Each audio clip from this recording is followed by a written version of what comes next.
Hey guys, welcome back to another Shep's movie review. This week's movie is Alien Covenant, the sequel to the so-so received Prometheus movie and another film into the Alien franchise. For those that don't know, Alien Covenant takes place 10 years after Prometheus on board the Covenant that is taking a group of colonists to another planet so of course they can colonize the world. On their way there, stuff happens, wakes up the crew, and the crew discovers this ghost message leading back to a planet that supposedly is much better than the planet they're going to colonize. So of course most of them say, hey, let's go to this planet, see what's up, and we'll find, and see if it's better than the planet that we were going to. Well, that leads us into the whole mess. And that leads us to the story of Alien Covenant. Let's start with the good stuff first.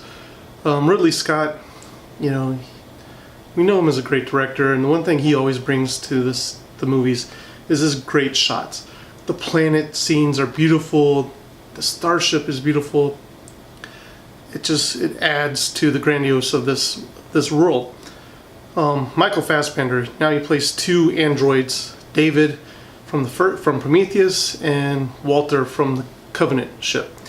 And just seeing them play off each other was really good, I think. Even with being androids and not having a lot of range, I think he did a really good job with that. Now getting to the issues of this movie though. Most of the crew, you don't care about their backstory. Their backstory doesn't really get fleshed out. They're there for one purpose only, and that is to die. The lead actress, I can't remember her name right now, I'm sorry for that. She did a decent job, but her character should have died like 50 times in that movie. She was put in so many situations that you're wondering, is she really human? Because she seemed to get out of them without a scrape, no matter what. Danny McBride is in this movie. He does a good enough job, but doesn't really bring anything else to this movie. Some of the reviewers out there have been saying this movie is half Prometheus sequel, half Alien prequel. I think that's being generous. I'm even thinking of being generous of saying this movie is 2/3 a Prometheus sequel and 1/3 an Alien movie. The lead up to the end of it, it's straight Prometheus. It's following what happened in Prometheus until the very end, where you finally get your alien, like almost exactly what they did in Prometheus. This movie has pacing issues. It is very slow at some parts. I checked my watch I think like 3 or 4 times in this movie. The dialogue, oh my god, there are some scenes in this movie where the dialogue happens and you're like, did the writers really mean for that to be said at this point? Because everybody was laughing in the theaters, and I don't really think that was what they intended to.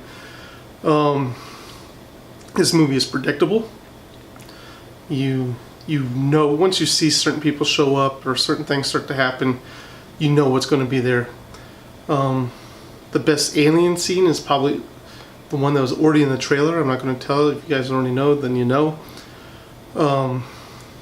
But even calling this an alien movie is still kind of bad. It's straight up Prometheus. The alien shows up in the last third of this movie, maybe even the 30 minutes of this movie, and there's no real suspense. You're not really scared. You don't get that vibe of the previous Alien movies.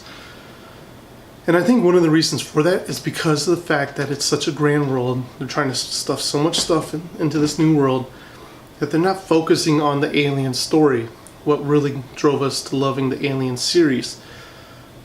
People love Prometheus, and that's fine. I didn't really enjoy Prometheus too much. But if you love Prometheus, then that's what you're gonna love this movie, because you're getting more Prometheus. But the story is predictable. The pacing is just bad at areas. The dialogue was not that great. Even the action scenes, I wish I could say were really good, but they weren't. I was really, really disappointed in the finale. I thought it came too fast and then was gone. It didn't build up any tension. You weren't really scared about, it had issues. All right, guys. So I think you can already predict what I'm going to rate with this movie. I'm going to try something that my friends have been asking me on Facebook, but I'm going to add 3 categories. The first 2 they always ask me is it theater or Netflix?